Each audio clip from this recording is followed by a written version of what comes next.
할렐루야. 바깥에서 들어오려다가 시간 딱 돼서 문을 잠가버리니까 못 들어오신 분들이 다 집으로 돌아갔어요.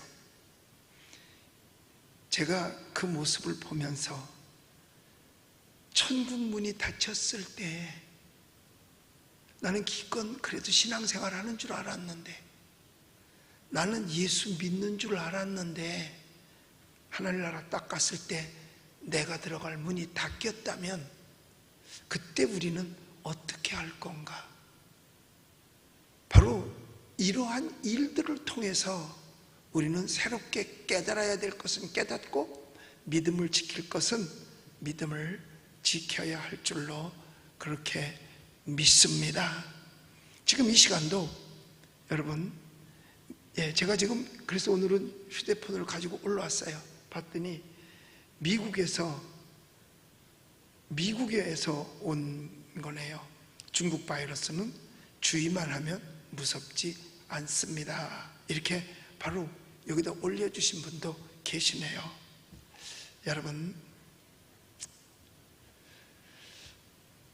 우리 대한민국에 1945년 8월 15일 해방 이후 48년 8월 15일 건국을 하고 하나님의 전이 분명히 있는데 어떠한 환란이 있다 하더라도 그 환란 속에서 예배가 멈춰진 적은 없는데, 지금 예배가 멈춰졌다라고 하는 것은 큰 슬픔이 아닐 수가 없어요. 제 가슴 속에서도 그냥 주먹만한 눈물이 톡톡톡톡 떨어집니다. 오늘은 지난주까지 우리 이제 하나님의 말씀을 가지고 여러분들 모두와 함께 같이 우리가 상고했었잖아요. 빌립보서를 통해서. 근데 오늘부터는 갈라디아서를 가지고 이제 시작을 하려고 하는데, 참 그동안 우리가 믿었던 믿음이 지하철 타는 믿음보다도 안 되는가? 그동안 우리 믿었던 믿음이 가게에 물건 사러 들어가는 것만도 못했는가? 우리 믿음이 정말 있었는가? 지하철 탈 때 무슨 염려 속에 그렇게 타던가요? 버스를 탈 때 그렇게 타던가요? 가게를 갈 때 그렇게 했나요? 어느 남해 아니면 관공서를 갈 때 이런 일이 있었나요? 우리의 믿음이 지하철 타는 믿음도 결국은 그 믿음만도 못했다고 하는 사실에 참 가슴 아파요. 정말 어떻게 뭐라고 표현하지 못할 정도로 가슴 아파요. 더군다나 세상에 8시 뉴스 MBC에 우리 교회를 몰래 촬영해가지고 가서, 그 알잖아요, 언론. 희한하게 표현을 하고 아주 기도하면 나쁜 거예요. 예배드리면 나쁜 거예요. 세상에서 가장 선한 것이 가장 나쁜 것이 돼버렸고, 가장 나쁜 것이 가장 선한 것이 돼버렸다니까요. 그래서 어떤 사람은 불의를 저지르고 불륜하는 행각을 벌였어도 어떤 쪽에서는 그 뜻을 길이 받들자라고 하는 그러한 프랑카드를 걷어놓고 그 뜻을 받들, 가장 더럽고 추악하고 악한 게 선한 것이 되어버렸고, 가장 선하고 가장 귀한 것이 가장 오늘날 악한 것이 되어버린 그런 사회가 되어버리고 말았어요.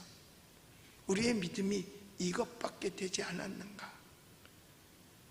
우리는 우리의 믿음을 정신 차리고 지키지 않으면 안 될 것 같아요. 그래서 예수님께서 마지막 때에 내가 믿음 있는 자를 보겠느냐라고 말씀을 하셨습니다. 정말 우리 마지막 때에 주님께서 찾는 믿음이 있는 자인가, 믿음 없는 자인가, 무엇이 두려운가? 결국 우리는 지금 과거 일제시대에 신사참배를 하고 있는 거나 마찬가지예요. 예배를 금한다. 그러면 하나님께 예배하는 것에 반대니까 우리는 정말 내 스스로를 한번 돌이켜보고 그동안 수년, 수십 년을 신앙생활을 해온 열매가 무엇인가? 내게 있던 믿음은 무엇인가? 이 말씀을 듣는 많은 분들, 또 여기 계신 분들, 저 위해서 기도해 주세요. 심화범 목사 비겁해지지 않게 해달라고, 세상과 타협하지 않게 해달라고 여러분들이 좀 기도해 주세요. 저도 이것이 길어지고 심해지면 저 역시 세상에 타협할 수 있을지 어떻게 알겠어요? 가능성 있죠. 여러분들이 대신 저를 위해서 기도해 주시기를 부탁을 드립니다. 많은 사람들은 그래요. 지혜롭게. 뭐가 지혜로운 건데요? 하나님께 예배하는 게 지혜로운 거죠. 신령과 진정으로 예배하는 것이 지혜로운 거죠. 너희가 이들 앞에서 사람의 말을 들을 것이냐, 하나님의 말을 들을 것이냐. 우리 신앙 지킬 수 있는 저와 여러분들이 꼭 되어주시기를 예수님의 이름으로 축복합니다. 우리 찬송가 한 장 부르실까요? 환난과 핍박 중에도 성도는 신앙 지켰네 라고 하는 찬송. 환난과 핍박 중에도 성도는 신앙 지켰네 라고 하는 찬송이요. 336장이네요. 띄워주세요.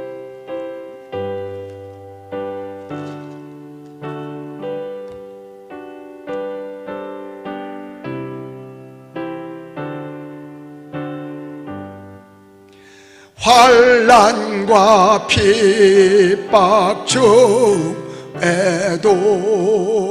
성도는 신앙 지켰네.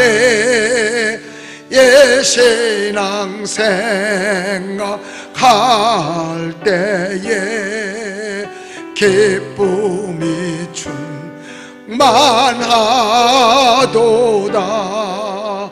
성도의 신앙 따라서 죽도록 충성하겠네. 옥중에 매인 성도나 양심은 자유하던데 우리도 고난 받으며 죽어도 영광되도다.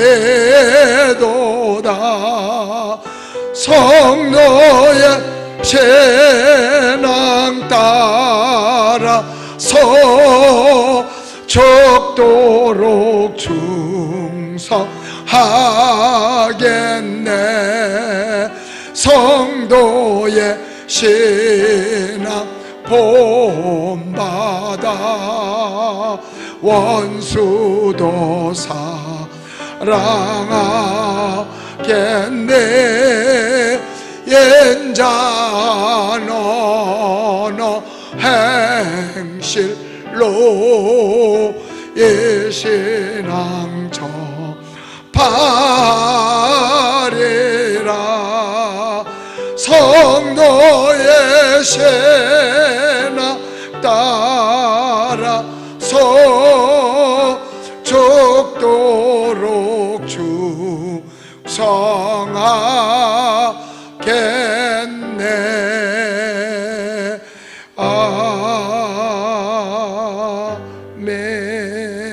아멘. 이 찬송가 가사를 생각하면서 여러분들 각자의 신앙이 여기 초대교회 성도들 같은 환난과 핍박 중에도 신앙을 지키는 이 신앙을 소유하게 되시기를 예수님의 이름으로 축복합니다. 여기 우리에게 오늘 갈라디아서에서 말씀해 주는 건 뭐냐면, 우리가 예수 믿고 하나님의 자녀가 되고 주의 종이 되는 게 이게 사람으로 말미암아 된 것이 아니라는 것을 강조하는 거예요. 오직 예수함이 죽은 자 가운데서 그리스도를 다시 살리신 하나님으로 말미암아 되었다라고 말씀하고 있는 것입니다. 우리는 하나님으로 말미암아 된 것이에요. 그러니까 사도 바울이 주의 종이 된 것도 하나님으로 말미암은 것이지 인간의 뜻으로 된 것이 아니고 사람으로부터 된 것이 아니라는 거죠. 사도 바울이 사람들한테 자기 소개를 합니다. 바울이 사도가 된 동기가 있어요. 원래는 이 사도 바울은 율법주의자였고요, 율법을 잘 아는 자였었습니다. 그리고 예수 믿는 사람을 핍박하러 다메섹으로 가던 그런 중에 있었을 때예요. 그런데 하늘에서부터 갑자기 강한 빛을 받고 성령의 감동하심을 입고 거기서 예수님을 만나게 되죠. 그때 뭐라고 말하느냐? 사울아, 사울아 하는 음성을 듣게 돼요. 이건 누구만 듣느냐? 사울만 들었습니다. 그때 사울이 뉘시우니까 나는 네가 핍박하는 예수다. 사도행전 9장에 나오는 말씀이죠. 그때부터 거기서 택함을 받았어요. 주님으로부터 받은 거지요. 제가 자원한 것도 아니에요. 그때로부터 바울은 사도 바울이 되고 결국은 복음의 변증자가 되게 되는 거죠. 복음을 위해서 생명 걸은 사람이 되는 거예요. 그가 처음에 예수님을 만났을 때 눈이 멀게 됩니다. 하늘에서 강한 빛이 내려와서 그때 아나니아라고 하는 사람에게 가서 3일 동안 금식하고 나서 이제 기도를 하고 나서 눈을 뜨게 되죠. 그렇게 해서 사도 바울은 사도가 되게 됩니다. 그래서 그를 향해서 말은 성경의 말씀을 보면 이 사람은 이방인과 임금들을 위해서 택한 나의 그릇이다라고 말씀을 하면서 바울의 택함을 이야기합니다. 그러니까 여기서 바울이 사도가 된 것이 사람으로 말미암은 것이 아니라 오직 예수 그리스도 하나님의 말으로 말미암아 되었다. 그것처럼 예수 믿는 우리 모두들은 다 하나님으로부터 된 것임을 알고 하나님의 자녀의 긍지를 갖게 되시기를 예수님의 이름으로 축복합니다. 그러니까 바울이 택함받은 내용은 우리가 택함받은 것과 마찬가지예요. 과거에 우리도 다 예수 믿지 않았고 예수 믿는 사람 핍박하는 사람들이었었어요. 오늘날 정부가 이야기하고 있는 코로나 바이러스, 어떻게 보면 이건 정치적인 것이 아닌가. 이거는 누가 봐도 계산상으로 그렇게 나와요. 갑자기 확진자 많이 만들어 가지고 확진자 검사 많이 하면 확진자 당연히 많이 나오지요. 그런데 그것이 마녀사냥처럼 어떤 한 교회에 집중적으로 이야기를 하고 광화문에 갔다 온 사람 전부 다 뭐 조사해서 그렇게 많이 조사하면 어디를 조사해도 나옵니다. 강릉에 가서 놀다 온 사람도, 해운대에 가서 놀다 온 사람도, 에버랜드에 가서 놀다 온 사람도 뭐 다 검사하면 그 정도 안 나오겠어요? 다 나오지요. 광화문에서 한 사람 똑같이 같은 퍼센테이지를 놓고 보면 어떻게 보면 비슷할 거예요. 그런데 언론에서는 단 한 번도 몇 명 조사했는데 몇 명이 확진됐다라는 말은 제가 언제 그런 걸 발표했는지는 몰라도 한 번도 들어본 적이 없어요. 오늘도 그런 얘기 안 하더라고. 그냥 몇 명 확진됐다, 몇 명 조사한 얘기는 안 해요. 그러니까 사람들이 겁을 먹어요. 엄청나게 많은 사람들이 확진됐다고 해서 겁을 먹고 두려움 속에 살아요. 제가 오늘 낮에 어떤 한 분을 만났는데, 목사님 이제는 어떻게 된 게 이상한 사회로 가는 것 같아요. 이게 사람이 모일 수 없도록 만드는 것 자체는 잘못된 사회 아닌가요? 더불어 하는데 어떤 게 더불입니까? 둘 이상 셋 계속 모여야 더불어가 되지 혼자서 어떻게 더불어가 되겠어요? 많은 사람들 가운데서 우리를 당신의 자녀로 삼았는데 과거에 우리도 예수 안 믿고 핍박했었잖아요. 지금도 교회를 핍박하는 사람들이 많이 있습니다. 물론 어떤 이유야 붙이면 갖다 붙일 수 있겠죠. 그러나 그것이 핍박의 재료가 돼서는 안 돼요. 오히려 위로해야 되죠. 다른 사람이 걸렸으면 위로하면서, 왜 기독교인이 걸리면 그렇게 손가락질을 하고 벌레보듯 할까? 그도 국민이고 아닌 사람도 국민일 텐데, 오늘날 이상한 지금 기류가 흐르고 있는 것 같아요. 이상한 기류가 흐르고 있는 것 같아요. 그러나 아무리 어떤 환난과 역경이 있다 할지라도 사도 바울은 떳떳하게 복음을 증거한 것처럼 우리 예수 믿는 믿음의 사람들은 항상 떳떳해야 할 줄로 믿습니다. 우리도 하나님으로부터 말미암았으니 바울이 가지고 있던 자부심도 우리 가질 필요 있어요. 사도 바울이 네가 무슨 사도냐, 그런데 사도 바울이 나중에 뭐라고? 나는 그리스도의 흔적을 가졌다 그럽니다. 사도의 흔적을 충분히 가질 수 있었어요. 예수 그리스도를 위해서 고난을 당했으니까 말이에요. 지금 기독교가 엄청난 고난을 받고 박해를 받고 있는 것입니다. 사실요, 우리 교회만큼 방역시설을 철저하게 해놓은 장소가 우리나라에 몇 군데나 있을지 모르겠어요. 이 정도로 확실한 방역을 전국에다 다 해주면 아마 이런 확진자들 나오지 않고 병 옮겨지지 않을 것 같아요. 그런데도 불구하고 만약에 우리 교회에서 우리 교회에서 확진자가 생겼다라고 한다면 대한민국 코로나 바이러스 안 걸릴 사람 단 한 사람도 없습니다. 저는 자신 있게 장담합니다. 입구서부터 한번 들어온 아빠보 알아요. 온몸 전신을 무균실 들어가는 것처럼 소독하는 곳이 어디 있습니까? 우린 들어오면 외부에서 묻은 바이러스를 죽이기 위해서 전몸을 무균실 들어가는 것처럼 하잖아요. 체온 당연히 체크하지요. 손소독 당연히 하지요. 혹시라도 바깥에서 옮을까봐 가지고 다닐 수 있는 소독제도 주지요. 손 닦는 건 당연하고, 뭘 하나 만져도 그 자리를 매일같이 소독을 하니까 절대로 감염될 리가 없는 거지요. 그러므로 우리 교회는 교회로서는 저는 모범적인 방역을 실천하는 교회라고 자부하고 긍지하고, 우리 교회 와서 좀 배워가라고 하고 싶어요. 관공서도 우리 교회 와서 좀 배워가고, 또 다른 어떤 단체들도 우리 교회 와서 좀 배워갔으면 참 좋겠어요. 그리고 마음 놓고 하나님 앞에 예배 드릴 수 있었으면 너무 좋겠어요.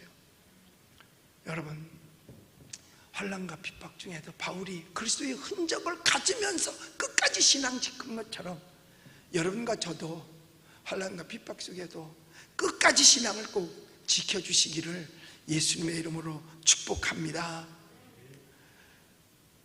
바울이 하나님 앞에 귀한 자였잖아요. 우리도 그런 신앙 가지면 우리도 귀한 자가 될 수가 있어요.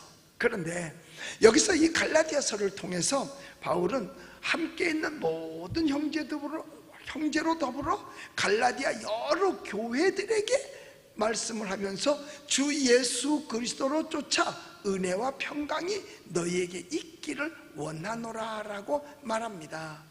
그러니까 여기서 분명한 사실은 뭐냐? 하나님의 은혜와 평강이 우리 속에 있어야 된다는 거죠. 그런데 지금 세상에서는 우리에게 있는 은혜와 평강을 다 빼앗아 가버리고 불안하게 만들고 있어요. 예수 안 믿는 사람도 불안해하고 예수 믿는 사람도 불안해하긴 합니다. 예수 믿는 사람들은 예배 못 드릴까봐 불안해하고, 예수 안 믿는 사람은 감염될까봐 불안해하고 말이에요. 감염될까봐 불안해요. 그리고 계속해서 언론이 교회만 쫙 해놓으니까 사람들은 교회를 볼 때 교회가 무슨 바이러스의 발원지처럼 생각을 하고 있습니다. 이것이 국민을 세뇌시키고 정말 바보로 개돼지로 만들어가는 것 아닌가. 그게 지금 주의 종으로서 선지자로서 탄식하는 마음을 가질 수밖에 없는 거예요. 참 안타깝지요. 하나님의 은혜가 우리 가운데 충만히 있어야 될 텐데 사탄은 어떻게 하든지 우리에게 있는 은혜마저도 빼앗아 가려고 그래요. 이런 환난과 역경 속에서 우리가 지탱할 수 있는 것, 오직 예수 그리스도를 의지하는 믿음밖에는 없는 줄로 믿습니다.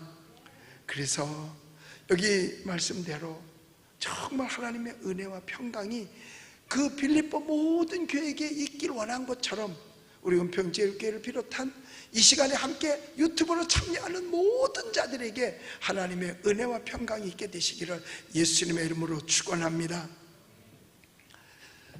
바울과 더불어 함께 있는 자들은 무엇을 원했는가? 또 갈라디아 교회에 또 그 성도들에게 하나님께서 또 예수 그리스도께서 주시는 은혜와 평강이 있기를 원했잖아요. 바로 이것이 뭐냐? 제자들을 예수님께서 전도 보낼 때도 똑같은 이야기를 하셨어요. 너는 그 집에 들어가면 그 집에 은혜와 평강을 빌어주라고 말했거든요. 그러니까 바울이 한 얘기나 예수님 얘기한 얘기나 하나님이 우리를 향해서 하는 이야기나 같은 거예요.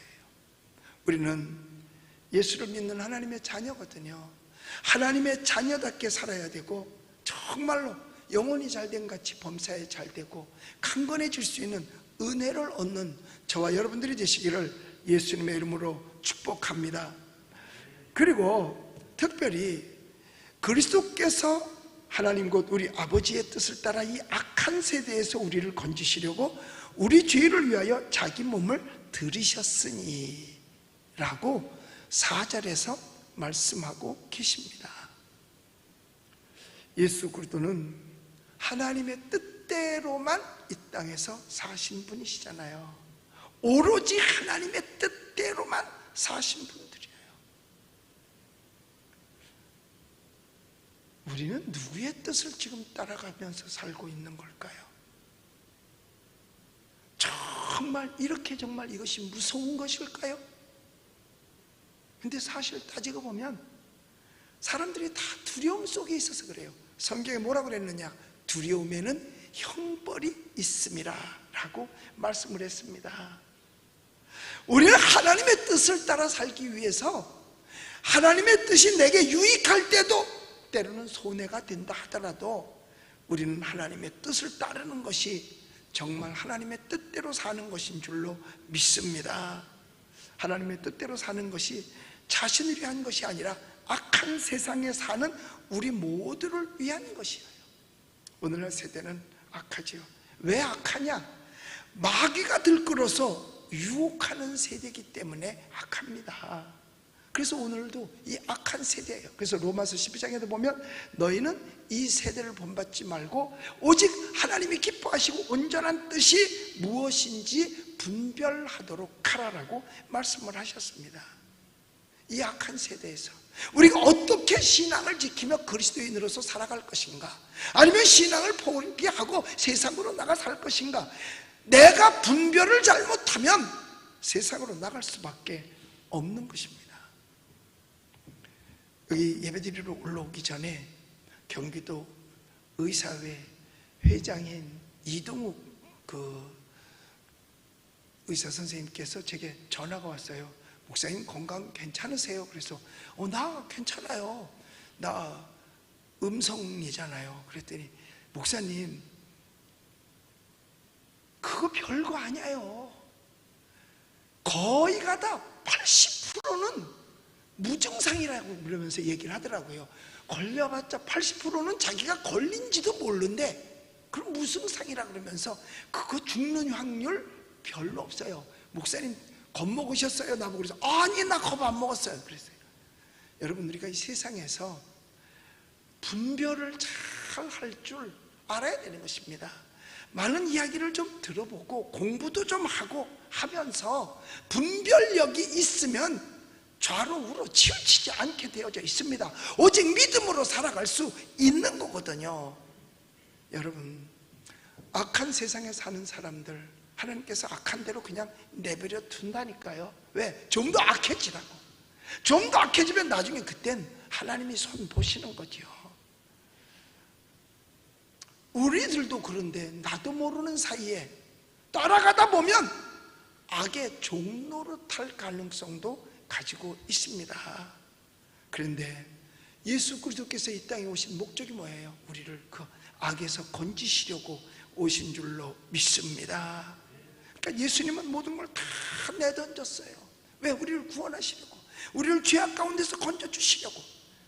그런데 예수 그리스도를 영접하면 그 죄악 가운데서 건져져서 진정 자유함을 얻게 되지만, 계속해서 악을 행하면, 가장 큰 악이 도둑질하고 죽이고 살인하는 그것뿐만이 악이 아니라 가장 큰 죄는 저희가 나를 믿지 아니함이라고 말씀했었어요. 예수 안 믿는 것이 가장 큰 악이요 죄임을 알고 우리는 그들을 지옥 가게 버려두지 말고 사실은 그들에게까지도 전도해야 될 줄로 믿습니다. 그런데 요즘은 예수 믿는 사람이 세상으로 지금 전도 당해가고 있어요. 역으로 전도 당해가고 있는 겁니다. 점점 더. 앞으로 이 코로나가 언제 끝날지 모르겠어요. 1년 안에는 안 끝날 것 같은 느낌이에요. 쉽지는 않을 것 같은데, 여하튼 모르죠. 빨리 끝내준다면야 그 이상 좋은 것이 없겠죠. 그러나 우리가 믿음을 지키면서 나아갈 때 그와 같은 것들을 우리가 능히 이길 수 있고 편안한 신앙생활을 우리도 할 수 있게 되는 것입니다. 그러므로 우리가 할 수 있는 것이 있다면 하나님께 영광 돌리는 거예요. 좋은 일이 있든 나쁜 일이 있든 하나님께 영광 돌리고, 하나님이 책임져 주시옵소서, 하나님만 의지합니다, 하나님만 바라봅니다, 하나님 도와주시옵소서 하고 우리는 기도해야 될 줄로 믿습니다. 그래서 여기서 4절에서 분명히 말씀하셨어요. 우리 죄를 대속하기 위하여 자기 몸을 우리에게 주셨으니, 우리가 믿는 게 뭐예요? 그거밖에 없어요. 예수 그리스도를 나의 구주로 믿는 그것밖에 없습니다. 그것이 가장 귀한 거예요. 그게 믿음이고요. 믿는 게 뭔데? 예수 그리스도께서 나의 구주가 되셨다는 사실을 믿는 거죠. 그 믿음을 가지고 이 세상을 담대하게 살아가는 거거든요. 우린 이 마음을 우리가 갖고 있어야 돼요. 그렇게 해서 은혜 받고 구원받은 우리들이 할 일이 뭐냐?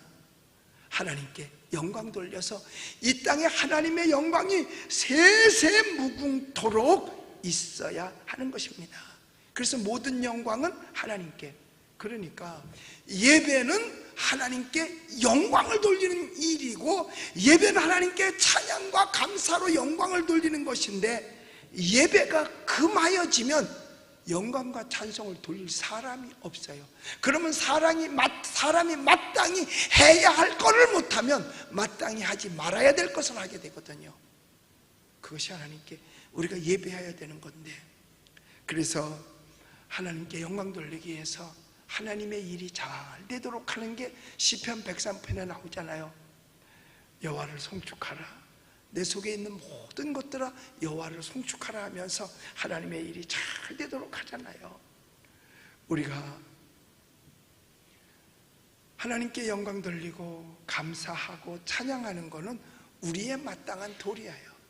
왜? 우리를 죄와 사망에서 구원해 주셨으니까. 그러니까 우리는 이 갈라디아서를 통해서 이제 우리가 다음 주부터 이제 금요일마다 이렇게 가게 될 텐데, 우리의 일거수일투족 모든 것이 하나님께 영광 돌리는 것이 되시기를 예수님의 이름으로 축복합니다. 우리는 하나님께 찬송과 순종으로 영광 돌려요. 그리고 하나님을 기쁘시게 하는 일에 최선을 다하는 것입니다. 무엇이 하나님을 기쁘시게 하는 걸까?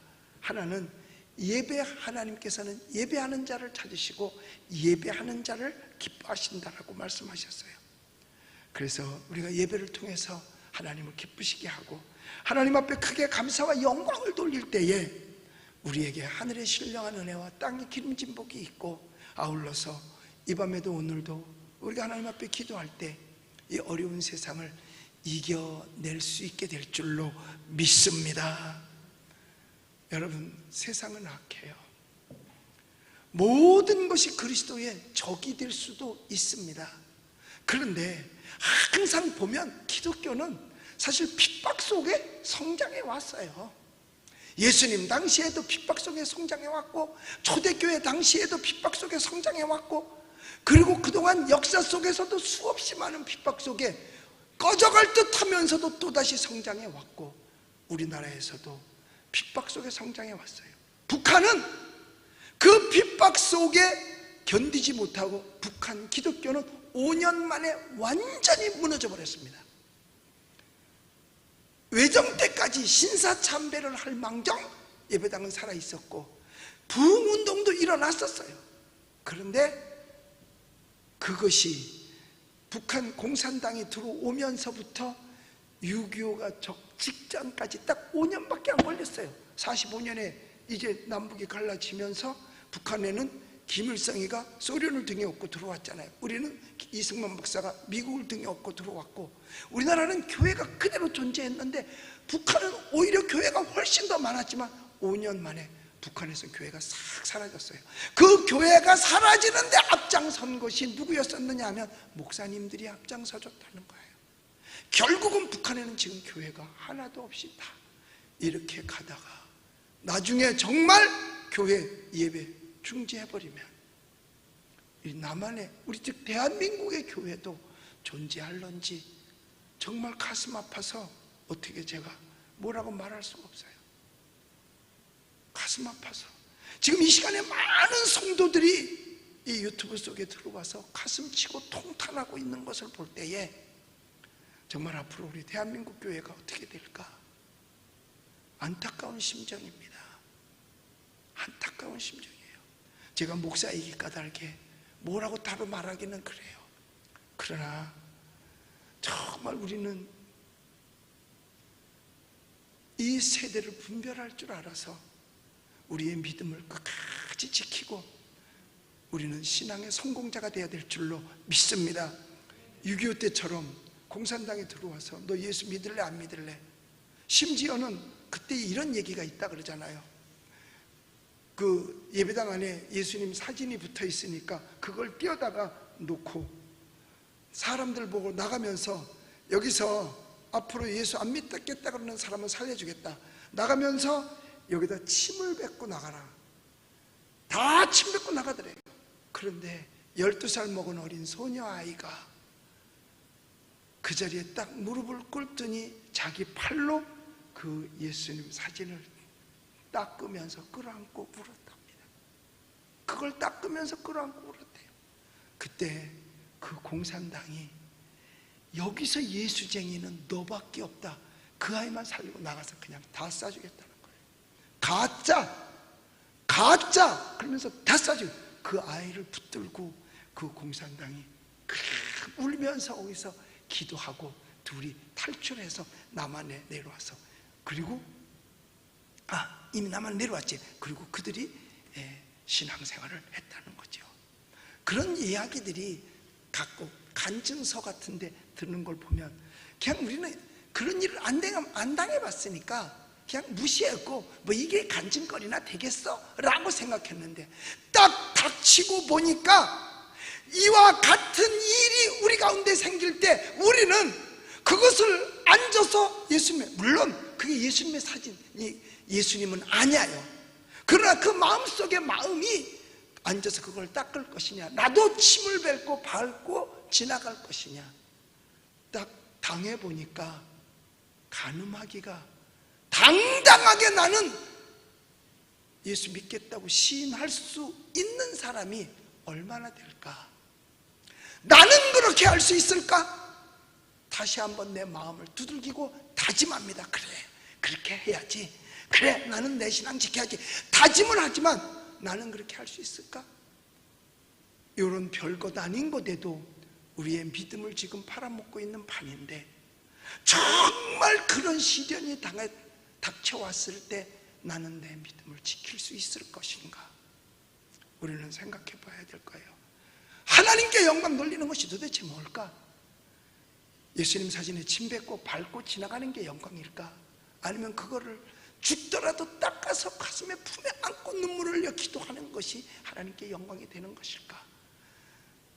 우리는 이것을 생각해 보면서, 작금의 오늘을 생각해 보면서 우리 신앙을 끝까지, 또 끝까지 정말 지킬 수 있는 여러분들, 꼭 여러분들이 되어주시기를 간곡히 부탁을 드립니다. 기도하겠습니다.